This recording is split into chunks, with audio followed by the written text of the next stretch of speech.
He's got a back throw, which is great for getting people off of you. So like the teammate tries to hit you out of your throw, you can just smack him with it. So he's just got plenty of tools to come to his kit, and pairing with a Snake of all characters, really good thing to come up. So let's jump into this game number 1, Pokemon Stadium 2. No surprises here on the map. Interestingly though, Austin, I think every single thing that you just said in order to describe Mario is also true about Palutena.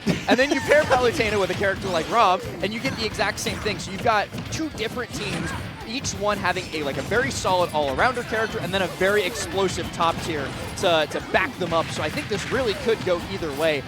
Odds are I would give it to Dark Wizzy and AK just by virtue of how good both of them are, but Anathema and Juanpi, they could also very easily take this, continue to move on into the loser semis, and at least off the bat, Anathema and Juanpi are in the driver's seat. First stock, not quite taking AK a little bit too heavy, and Wizzy's gonna jump off stage and fair goodbye. The entire time, blue team had advantage on the stage. The whole right side, and then Dark Wizzy just comes in, spikes him to the forward air, sends him downwards, and gets rid of it immediately. I wanted to comment that ApolloKage covering for Wizzy so well earlier was incredible. There was a time when Dark Wizzy was off stage with no jumps, and so Dark Wizzy has to make his best system.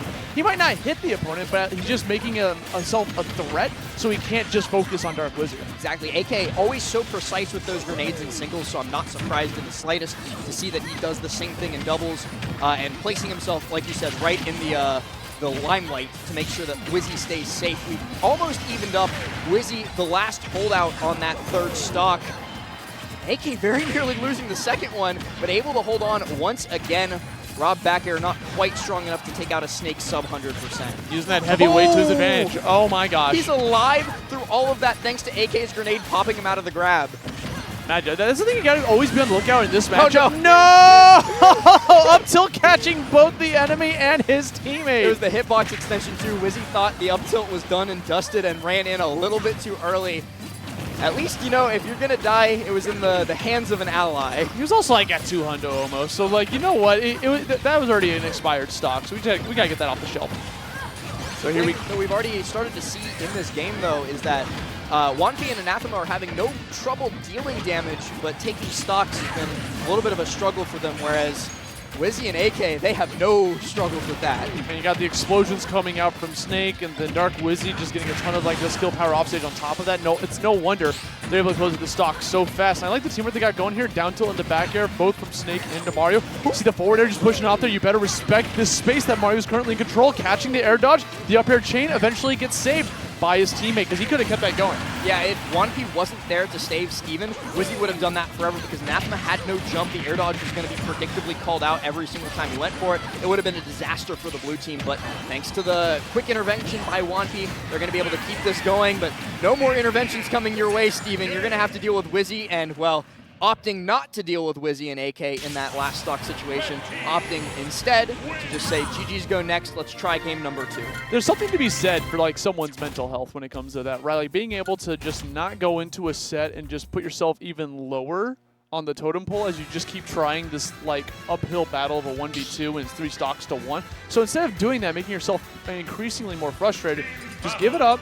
Go to the next game, run it back. Because there are times when people do bring that back. It just depends on the circumstances.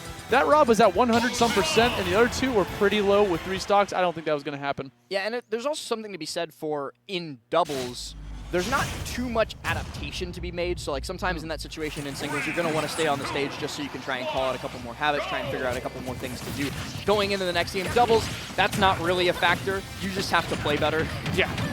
There's also the whole, like, in singles, there is a chance to make a comeback. We've seen it before. We've seen 3 stocks all over the place. But 2v1 comebacks are very rare. 2v1 comebacks are if the 2 throw. Like exactly. That's usually what happens, the 2 through. Like, or, do you remember Cosmos and Light, the double 2v1 versus Wizzy at Let's Make Big Moves last year? Yes. Oh my God. Light was screaming at Cosmos. He was like, no, let me 1v1, let me 1v1. And then they both died. Then Wizzy just, oh my God, that was incredible. That was 2022, Let's Make Big Moves. Good Lord. What a timeline Smash has been in. We've had a lot of changes in our scene since that tournament happened. Yeah, right. Just so much, evolution coming out from our scene. But as we jump into this game, it's looking like Juanpi is like his stock, the Palutena. Yeah, it's already gone. Where did Juanpi go? Where did my homie go? Where did Rob go? Well, Rob got up tilted. I saw that for sure. And now they both put a lot of pressure on Anathema, but he's able to find the space to up smash and gets a stock off. As a result, Mario trying so hard to get in there, but that is, Rob doing throws is untouchable. You got to remember that. Yeah, he even threw out that down air and it just did nothing. It just kind of delayed what was going to happen. It's like, well, hit that invincibility, I suppose. Same thing with a lot of, like, if you play Rob with a character with, like, strong smash attack, Rob is completely intangible during his down throw, so during that down throw animation, you will just get F-smashed, and Rob does not care. Not at all. I mean, it's the same thing with, like, Mario's back throw, you know? Upsmash can be able to take out Juanpi's second stock, and now this is looking a little bit bleak for blue team. I'm pretty sure we're still in best 2 of 3 territories, so this might be their run. I think it's best 3 out of 5 once we hit top 4, if not top 3. So could be the end of Juanpi and Anathema, but 5th place ain't too bad. And it's not a terrible start for their weekend as they look to go into singles tomorrow. So this is still doable. Yeah, it's an uphill battle. We're not counting them out yet, especially because Anathema still has 2 stocks remaining. Yes. There could potentially be a tank here if Juanpi goes down early. Like there's so many different ways that this game still could go. They got to get rid of Wizzy stock. This is opportunity to do it. Either go for a 2v1 against AK or just try to like get a spike on Dark Wizzy off stage. Oh, no. That is bad. That one advantage you had going for you is now gone. And Juanpi gets back on there. That was really scary. You saw that side B coming out from Dark Wizzy. That could have put him in a very precarious position, but that is going to be able to finish off that last stock. 4 stocks to 1. Now it's like you might as well go for the shot, but spike from a forward air? That wasn't even too high in percent, but Snake's fair.